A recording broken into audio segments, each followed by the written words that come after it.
All right, we've got to get out of the way now. So come on in.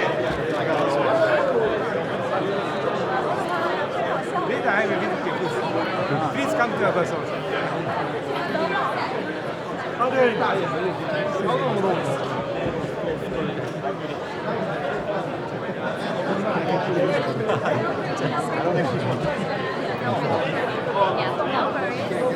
I don't want to keep this. I will take these from you. Yes, thank you. That was like the worst. That made it more fun. Short introduction? Sure. So this is opening the is it the most exciting exhibition at the SID Display Week so far ever? It's certainly the biggest ever in our history. Probably also one of the most exciting ones. We have great momentum in the display industry, foldable, rollable, new types of form factors, OLED, full screen displays. It's really exciting time to be in this industry where not only are displays getting better, but they're really growing into every part of our human life. So every single spot is booked out? Every spot is booked out. We had to actually extend all the way up to the capacity limit of the convention center. We had to get every single extra inch we could get.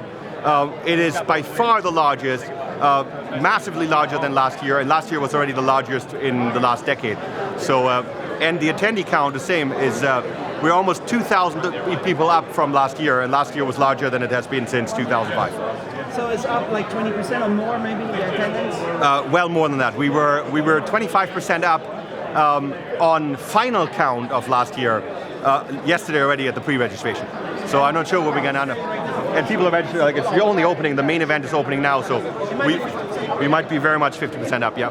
And so should we try to make it even bigger? What's going to happen next year? We will. So next year we'll be in San Francisco.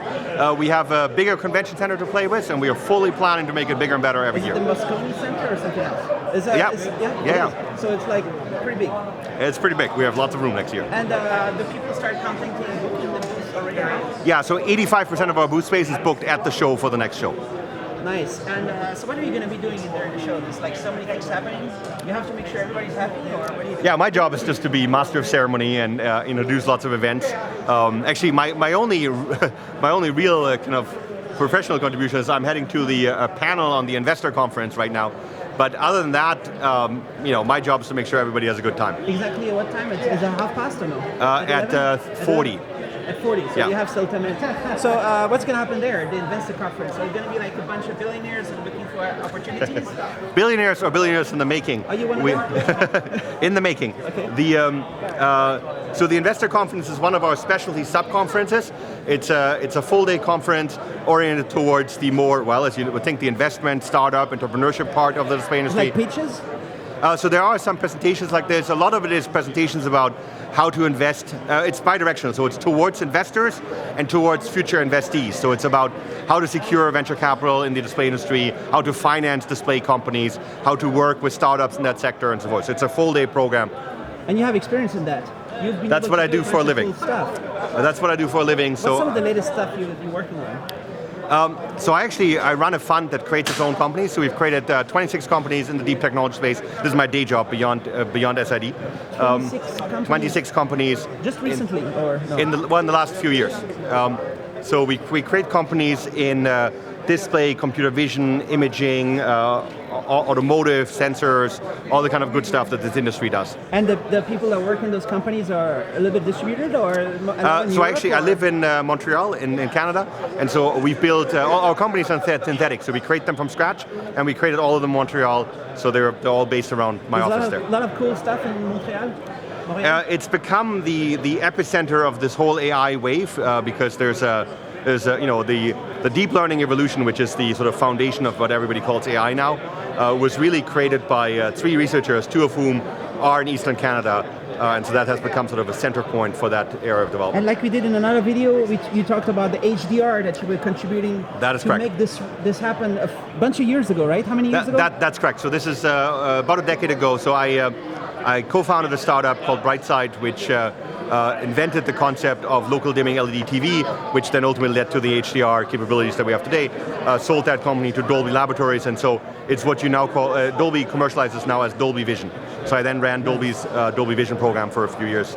Nice, and how does it feel to see all the HDR being used now? It's exciting. I remember coming to SID, to this conference in 2003, giving the first paper on local dimming HDR displays, and everybody thinking, well, that's crazy, we're going to put LEDs behind LCDs, like how would we do that, why would we do this? Today, it is somewhere around 90-95% of all displays on the planet are made as LED TVs, LED backlit LCDs, and local HDR. Dimming and 95, no. Sorry? It's just a small part that has local dimming, right? Or is it So, a big part?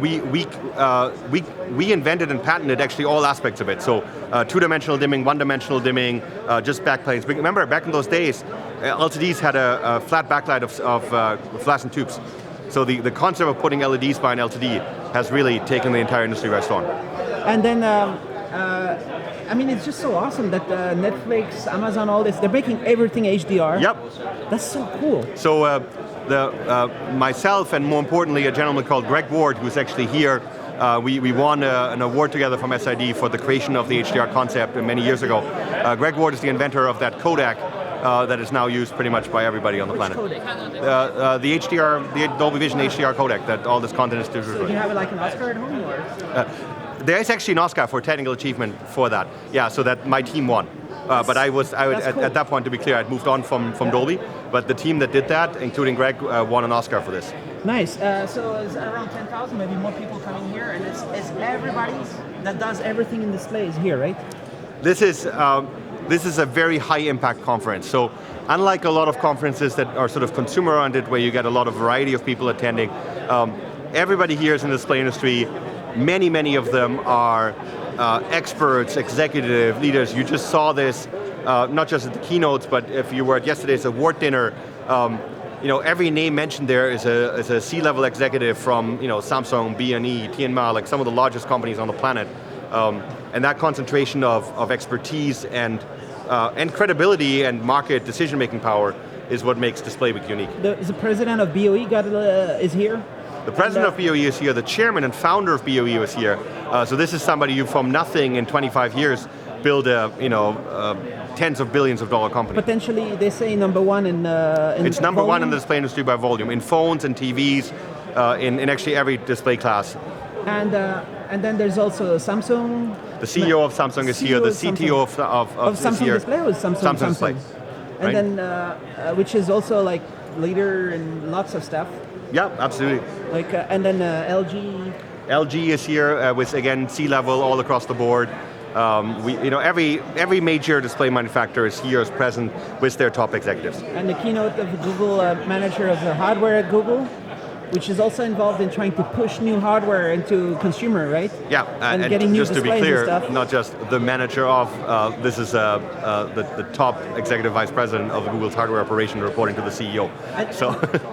We're doing name dropping a lot, right? But there's a lot of others. Like, the list keeps going on and on and on, right? So we have senior executives from essentially every single display maker on the planet. And from many of the integrators. The other part that is sort of a bit invisible, so the display makers are exhibiting here, but the other part of the conference that is extremely present are the integrators. So, there's hundreds of people here from all the mobile phone integrators, every single one of them, even if they're not exhibiting because they're not necessarily a display company, they're the purchaser of these displays, and they're present in force all across the board. And the iZone is going to show a bunch of cool stuff. So how long can it take? Is it sometimes some awesome things happen faster than people think? Some stuff can happen quickly. Longer than people think? Some stuff can happen quickly, but most of it takes a long time. So if we talked earlier about the local dimming HDR stuff, 2003 first paper, 2007 first sort of public demonstration of a production model, and today global adoption. right? 16 years. Yeah. Which is relatively short compared to like 50 years for LCD. It's 30 years definitely for OLED. accelerating, but it's still not short, right? It's still not overnight Is there any success. chance to do things faster? How can things be done faster? So the software parts can get faster, for sure. There's a lot of innovation in AI and other kind of aspects of utilizing software. That's happening faster. But the hardware part, at the keynote from BOE, you saw them talking about the timeline to build different generations of factories. Those fabs, those like Gen 10.5 fabs are tens of billions of dollars of cost. Entire cities are built around those fabs. So it's not a trivial thing that you can just, aside from the R&D effort, just actually realizing this product, and producing it. You have to remember that the display industry, even though it's technically just a component supplier, is one of the largest industries on the planet. It's a $250 billion industry of just that component supply that has become an integral part of our lives. $250 billion? Yeah. 250 billion, yeah? It's a big world, yeah. Sorry, I interrupted, Yes. and you said... It's in everywhere's life. Like you probably, you're a technologist, so that's even worse, but most people have, half a dozen displays. They may not even think about it, right? Like they have, of course, TVs and mobile phones, but they have them in their cars, they have them in their, in their thermostats, and in their picture frames, if they have digital picture frames, they have them at their office, in their laptops, and their desktops. Displays are everywhere. They're a key part of this whole society. And what do you think about those printed displays? They're really happening, where it's going to be like a bunch of printed displays? There's a big part in the future. Eventually, you heard the keynote speaker from Google will have every surface in the home being a display at some point. And this is not a vision of 50 years. I'm not sure if it's 5 years, but it's somewhere in the 3 to 10 year range.